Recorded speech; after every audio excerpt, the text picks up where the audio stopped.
نظر آمد نہیں کیا جاتا. جرنلسٹ اکثریت جرنلسٹ میں جانتا ہوں کہ وہ عدم تحفظ کا شکار بھی ہے. ان کو ایک خوف سادی اور کھل کے اپنے صوبے کے مسائل، اس صوبے کو جو حالات درپیش ہیں اس کا نشاندہی نہیں کر سکتے. مگر ساتھ ساتھ یہ کہ آج کے اس جدید دور میں سوشل میڈیا نے بھی ایک اچھا کردار ادا کیا ہے. وہ آواز جو باضابطہ چینل سے یا اخبارات سے نہیں اٹھ سکتا، اس کو سوشل میڈیا کے ذریعے بھی اٹھایا جاتا ہے، بشرطے کہ سنجیدگی سے ہم اس پہ فوکس کریں. بلوچستان میں سمجھتا ہوں کہ اس وقت بدترین بلیک آؤٹ اور آئین کے پامالی کے دور سے گزر رہا ہے. جبکہ پاکستانی حکمران یہ کہتے ہیں کہ بلوچستان پاکستان کا مستقبل ہے، تو مجھے اس بات کو سن کے بڑا حیرانگی ہوتا ہے کہ جب ہمارا حال ہمارے کنٹرول میں نہیں ہے، جو حال میں لوگ زندگی گزار رہے ہیں وہ ایک بہت بڑے خوف، بحران، ذہنی اذیت، معاشی بدحالی، بے روزگاری سے گزر رہے، تو پھر مستقبل کیسے ہوگا؟ اور میں پھر اس بات کے اس نتیجے میں آتا ہوں کہ مستقبل پاکستانی حکمران ہمارے وسائل کو کہتے ہیں، ہمارے لوگوں کو نہیں کہتے. لوگوں کا مستقبل ہونا چاہیے تھا، لوگوں کے لیے تعلیم ہو، لوگوں کے لیے وسائل ہو. یہاں ہمارے صوبے سے اکثریت گیس نکلتا ہے اور یہاں گیس کا بحران ہے. اب ساحل کا جس کا بات ہمارے حکمران کرتے ہیں کہ سر چشمہ ہے گوادر سیٹا کا، وہاں تو مسلسل جب سے شروع ہوا احتجاج ہے. کوئی ترقی، کوئی خوشحالی، مقامی لوگوں کو، خصوصاً مکران کے گوادر کے لوگوں کو روزگار بھی نہیں مل رہا، اور ساتھ ساتھ ہمارے پورا صوبہ اسی بے روزگاری کے بحران میں. اب تو مستقبل یہ ہے کہ ریاست کے جو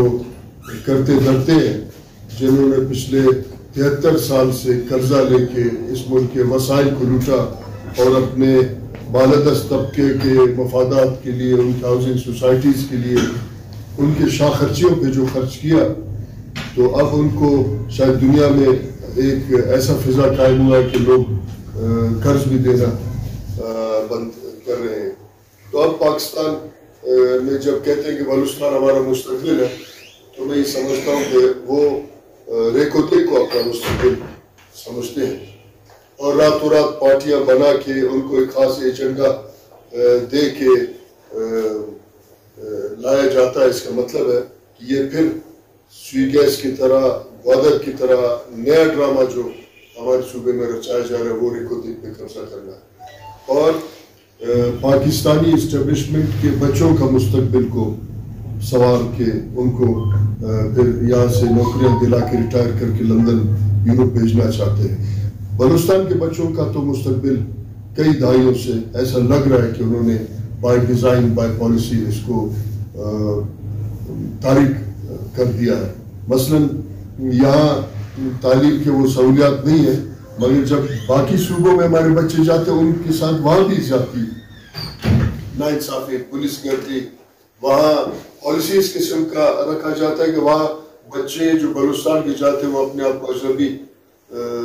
کی طرح محسوس کرتے ہیں، یا اجنبیت کا احساس ان کو دلاتا ہے. تو اس کا یہ مطلب ہے کہ ایک باقاعدہ پالیسی ہے کہ اس صوبے کے مسائل کو وفاق اور اس ملک کا بالادست طبقہ اپنا جو ہے وہ بنانا چاہتا ہے، مستقبل بنانا چاہتا ہے. میں یہ سمجھتا ہوں کہ جس سیاسی نورا کشتی کے دور سے ہم گزر رہے ہیں، کہیں یہ تو نہیں کہ اس نورا کشتی میں ہم اپنے جو وسائل ہیں جس کو ہم ریکوڈک کہتے ہیں وہ بھی ہم اپنے ہاتھ سے کھو بیٹھے. مجھے یہ لگ رہا ہے کیونکہ بار بار یہ بات ہو رہا ہے کہ ریکوڈک میں 50% بلوچستان کے لیے رکھا گیا ہے، جیسے پہلے سوئی گیس کا بات ہوتا تھا، اور پھر بار بار یہ بات گوادر کے حوالے سے بھی کیا جاتا ہے کہ گوادر مستقبل ہے، اور آج